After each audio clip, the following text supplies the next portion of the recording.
Good afternoon, everybody. Me llamo Jorge Cota. Today I'll be talking about homemade tamales. So for this project, I chose to make authentic queso and pollo verde tamales from scratch for Thanksgiving. And first, I'll get into a little bit of history about where they came from.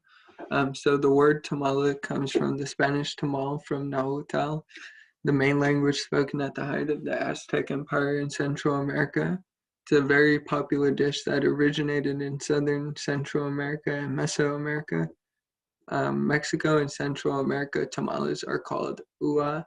Other traditional names for the dish include zacuil, Veracruz, Pibs, by the Yucatan, Alacuitas, Venezuelans, and humitas, used from Ecuador south to Argentina and Chile.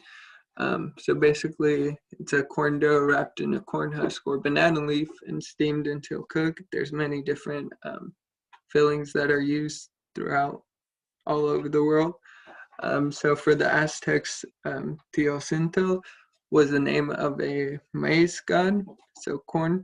The Olmec, Toltec, and Mayan civilizations of ancient Mexico shared creation myths that identify people with corn. So I thought that was a bit interesting that there was some folklore behind it. Um, so, oh,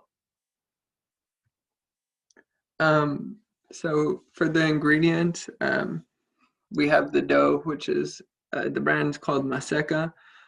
So one interesting thing is that my mom actually combines the tamal and tortilla masa together to get a better texture for the tamales so they don't crumble as much, whereas the traditional recipe just calls for the tamal maseca.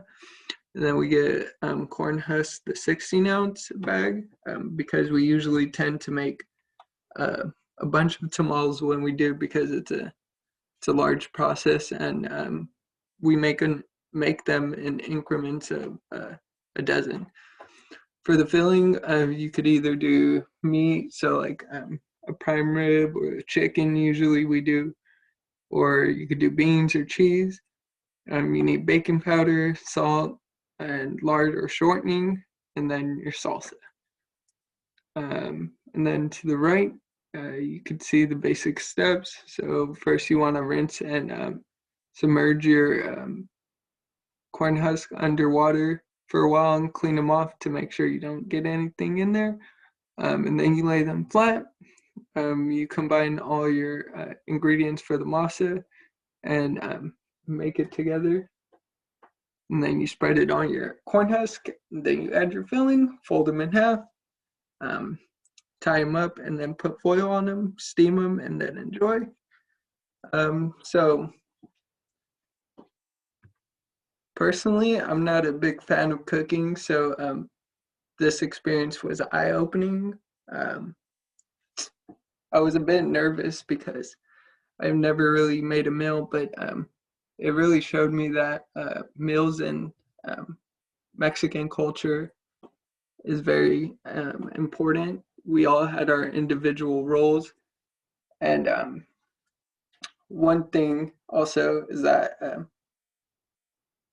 when you do, we do make tamales. It's usually around a special time, like during the holidays or Thanksgiving or Christmas. So, like I said, the family aspect of that is very big. And it usually brings us all together, although we're busy with school, work, and whatnot.